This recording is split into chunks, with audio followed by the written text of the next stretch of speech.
Hi everybody, I'm Bill Sanders and this is Watch Art Sci, the art and science of watch collection.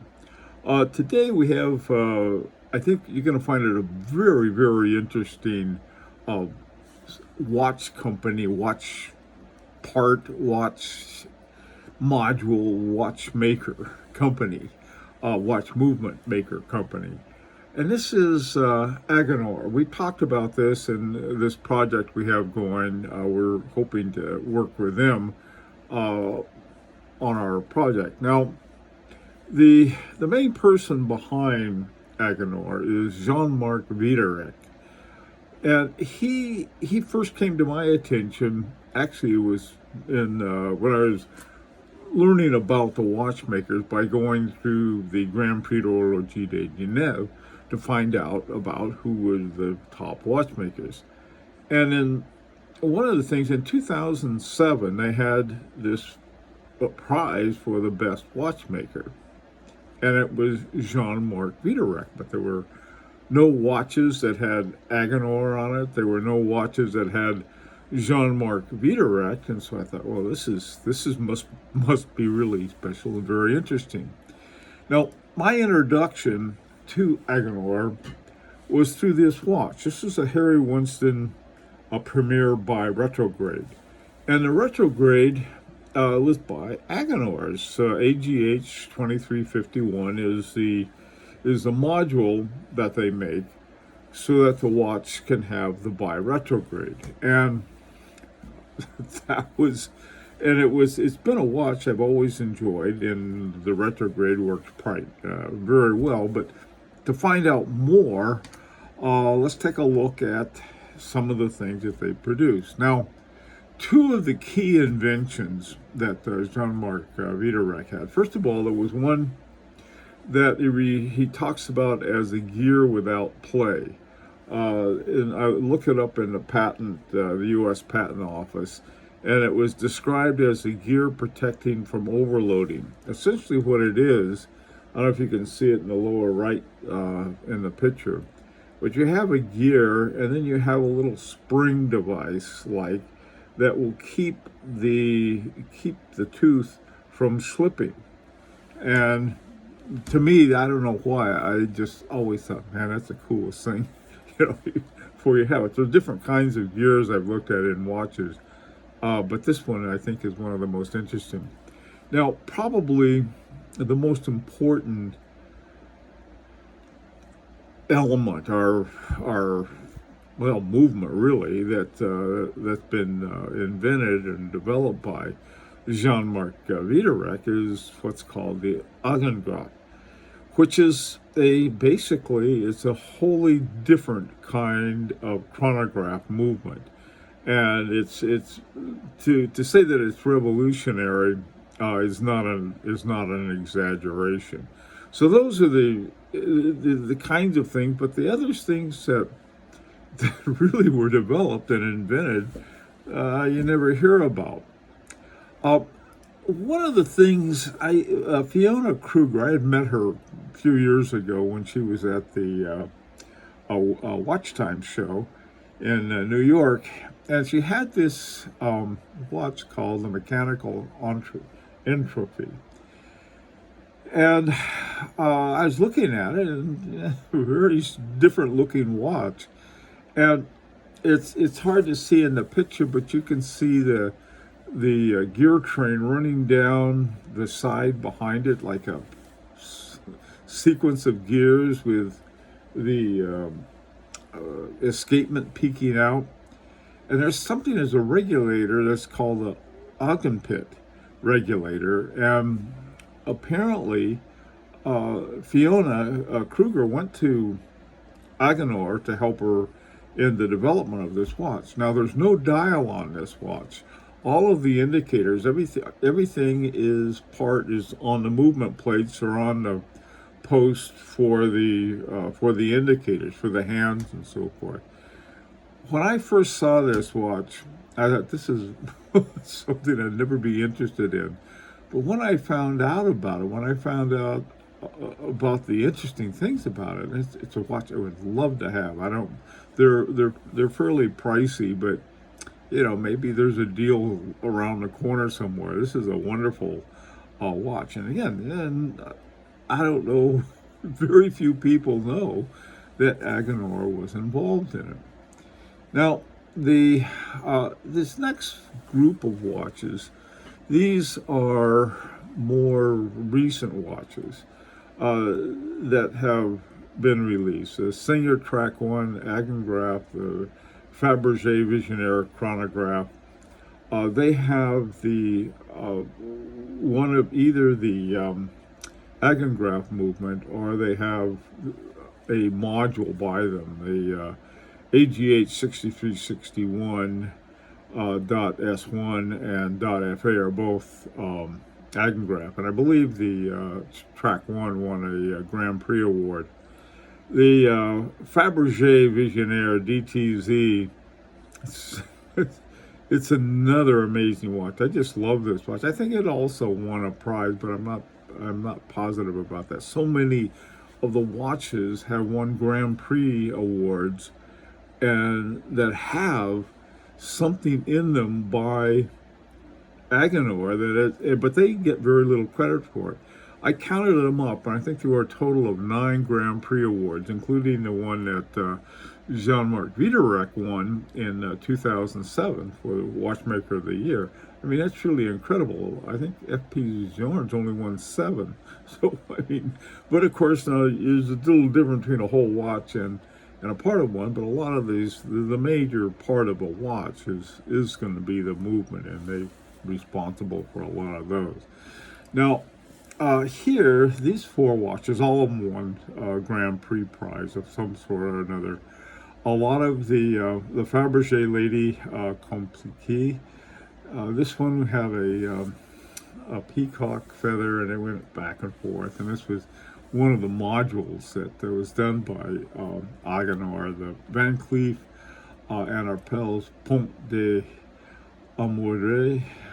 This one is this couple on a bridge. The Automata in that was by Agenhor. It's just fascinating the way it was done. Now, a friend of mine, this one at the lower left there, the toric hemispheres retrograde. I have a Tonda hemispheres, and this toric hemisphere retrograde is just a really an amazing watch. It won one of the Grand Prix awards, and it's really a beautiful watch. I believe the hand date, the retrograde on the hand date was by Agenor, and they probably worked with, well, sure, that's my guess, because it's Parmigiani's is the watch brand. Now, the Harry Winston Opus 9. Now, this movement, I think the whole movement was done by Agenor. Every year, what Harry Winston, I don't know if they're still doing it, they used to do, the first one they had was called Opus 1, and it was done by FP Journe. It was basically an FP Journe retrograde. And there was something to make it a Harry Winston, just a handful of them that were made.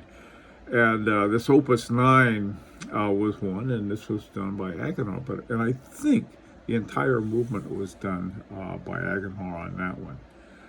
Now, this next group of watches are some other ones that Agenor was involved with.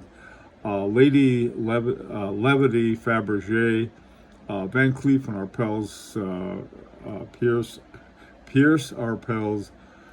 That means hours here and hours there. This is one of my favorite watches ever. It's the AGH 6029. That is, the whole movement was done by Agenor. It had been designed years ago, I think back in the 1940s, by Arpels, and they wanted to update it, and so Agenor, either the first or second time they worked on it, they said, to get this thing right, we're going to have to do the whole movement. They did.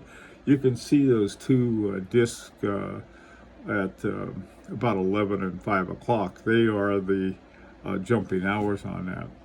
Now, these next 2, the Van Cleef and Arpels Poetic Voice, they have 2. The one on the left is the ladies' version, and the one on the right is the men's version. And there's interesting things going on in the back and the front of the watch, and it has to do with a bridge that comes in, and the modules they have are AGH 6001 and 6002, so they're pretty similar in that respect.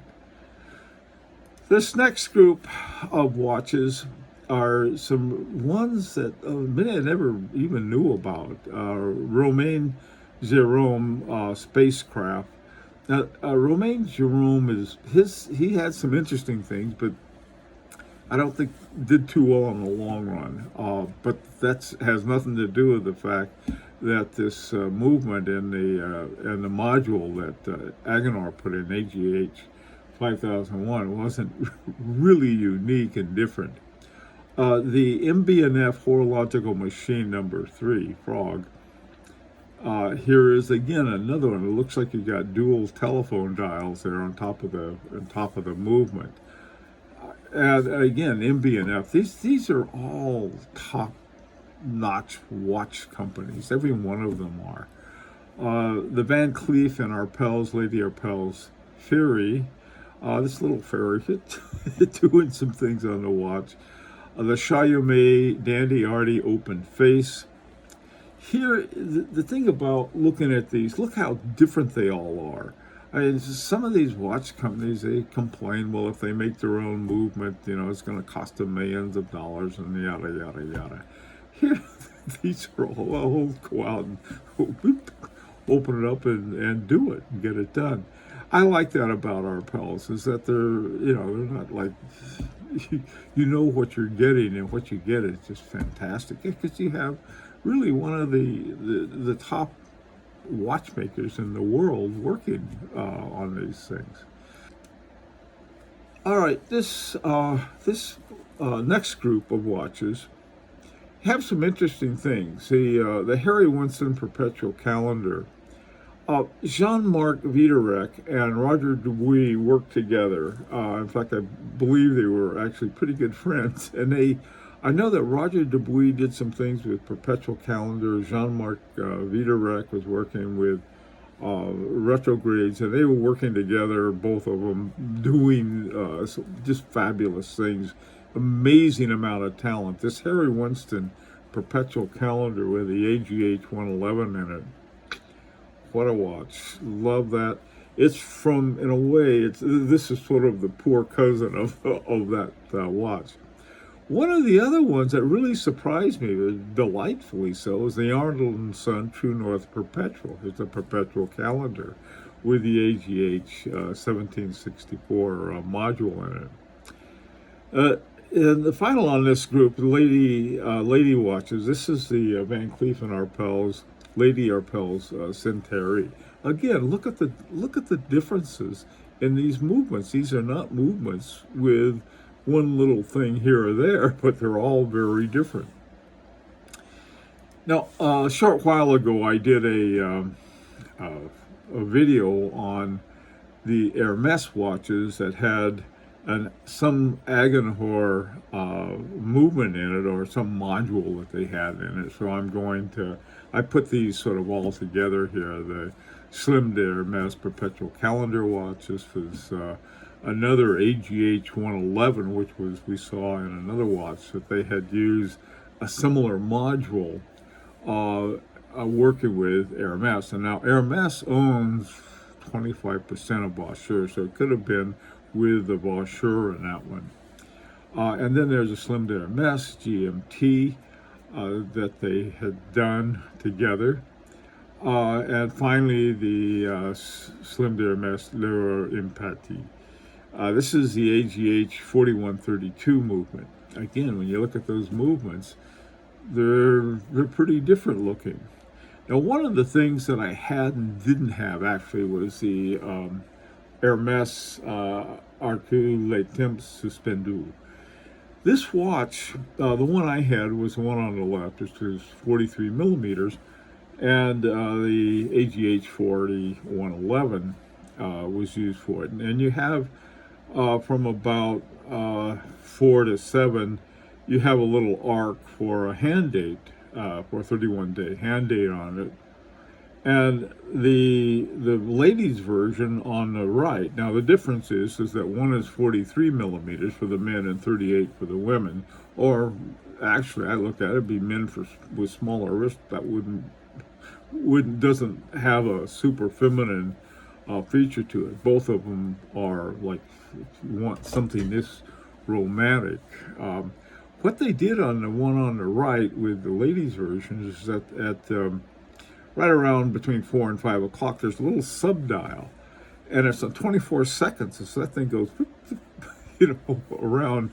It's moving pretty good.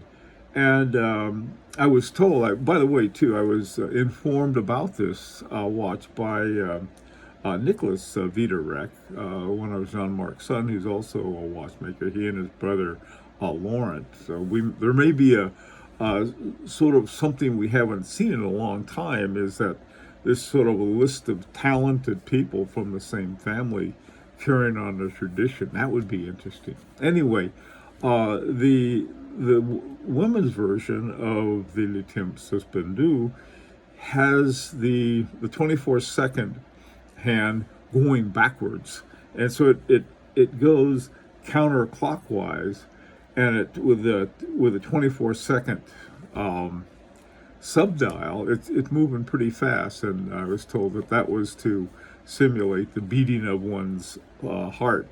Very romantic notion.